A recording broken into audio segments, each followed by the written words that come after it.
امریکا افغان ځواکونو ته نوي جنگي وسایط ورکړل. د چې تازه امریکا څه مرسته له افغان ځواکونو سره وکړله، ګاونډي هیوادونه څنګه ورخطا شول، دې ویډیو کې وګورئ او چینل سبسکرایب کړئ. السلام علیکم لیدونکو، ستړي مشئ، وخت مو په خیر. امریکا متحده ایالاتو د یو لړ مراسمو په ترڅ کې نن د ملي دفاع وزارت په لوجستیک قومندانۍ کې افغان ځواکونو ته نوي جنگي وسایط ورکړل.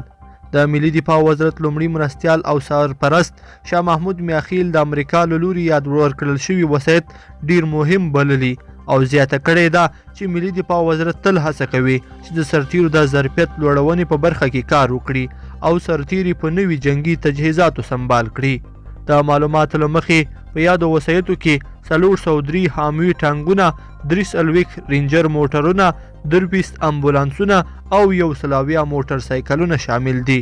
د یاد وزارت څخه په خپره شوې خبرپاڼه کې ویل شوي چې ترلاسه کړي جنگي وسایط به ټولو سیمه ییزو قوو اردوګانو ته واستول شي.